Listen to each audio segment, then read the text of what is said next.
Au niveau de la communication, mais bref, c'est un autre sujet. Pourquoi vous avez ces attentes de démocratisation de l'appareil, alors que la France Insoumise a été pensée comme une machine pour surperformer électoralement, avec des petits soldats militants qui sont aux ordres. Pourquoi avoir cette attente? Elle est infondée. Il ne faut pas exagérer. Les gens qui ont adhéré à la France Insoumise, ils ont adhéré à cause de la pagaille politique et la nécessité de trouver une réponse politique après divers échecs. Divers échecs qui viennent aussi du PS, aussi de Mélenchon et d'autres. Le mode de structuration premier de l'AFI, où effectivement les décisions étaient très centralisées, mais l'action locale était totalement libre, ça allait bien tant qu'on n'a pas atteint une certaine masse critique. À partir du moment où on a eu 75 députés à l'Assemblée, il fallait que la France Insoumise se réforme et s'ouvre et aille plus vers effectivement une forme, peut-être pas un parti tu vois, stricto sensu comme on a pu le connaître jusqu'à maintenant, mais où au moins il y avait de la démocratie, des possibilités aussi un pluralisme réel. Et en fait, au lieu de faire ça, à ce moment-là, en fait, c'est l'inverse qu'on a fait. Au lieu de s'ouvrir, c'est là où ça s'est refermé, c'est là où il y a eu une espèce d'épuration au sein de la direction de la France Insoumise, et voilà, où ça a mené au final à la purge et à la création de l'après. Moi, comme je le vois, tu vois, je veux pas faire le SAV de l'AFI, moi je suis militant communiste. La France Insoumise, historiquement, c'est une organisation politique qui a ses limites, et sur le long terme, qui nous posera des problèmes en fait. Ça suffit pas. Mais pourquoi ça s'est resserré? Pourquoi ils ont empêché une forme de démocratie interne? Parce que la démocratie interne avec des militants qui ne sont pas formés, et c'est le cas de la France Insoumise, globalement les militants ne sont pas formés théoriquement, et bah potentiellement c'était la porte ouverte à un ramollissement de la ligne. Et ramollir la ligne, c'est perdre le vote des classes populaires, et c'est jeter les classes populaires dans les bras de l'extrême droite.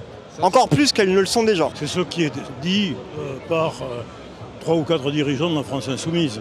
C'est globalement pas vrai. C'est ce qui se passe dans les années 80. À partir du moment où Mitterrand fait le tournant de la rigueur et que le Parti communiste fait le service après-vente de Mitterrand, d'élection en élection, le Parti socialiste et le Parti communiste perdent le vote des classes populaires. Il faut retenir les leçons de l'histoire. On a perdu l'essentiel des couches populaires en 84. Donc l'effondrement date d'un moment où Mélenchon y était dans ce gouvernement-là. Ah bah, ça d'accord. Donc, il a un passé.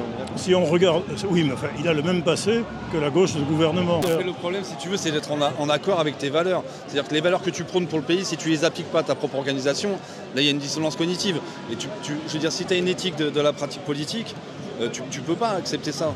Tu vois, que les individus ne soient pas respectés au sein d'une organisation qui prône la 6ème République. Tu vois, je veux dire, il y a une dichotomie là qui est... Oui, il faut construire un parti ouvrier avec du centralisme démocratique. Est-ce que c'est ce que vous faites? Nous, en tout cas, on construit un mouvement, un parti où chaque adhérent a une voix. Lorsqu'on fera des parlements ou des congrès, on pourra y porter des paroles diverses, on pourra intervenir en tribune, on pourra demander à ce qu'il y ait des votes.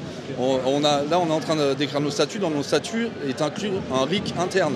C'est-à-dire que les militants, s'ils réunissent une masse critique déterminée, ils pourront mettre sur la table des textes à voter, des changements d'orientation, des réelles décisions. Ça c'est respectable, hein, cette volonté d'autonomie, de démocratisation de l'appareil, c'est complètement respectable. Par contre, sur quelle ligne on fait ça? Et si on veut vraiment combattre, là il y a quand même eu un assassinat islamophobe, Abou Bakar qui s'est fait assassiner dans une mosquée. Il y a Retailleau qui veut dissoudre la Jeune Garde, un collectif antifasciste, je sais pas si vous êtes... Enfin vraiment là, ça craint. Et pour combattre la montée de l'extrême droite, il faut que la ligne elle soit claire. Et c'est à minima une ligne de rupture avec les politiques néolibérales et les politiques d'austérité.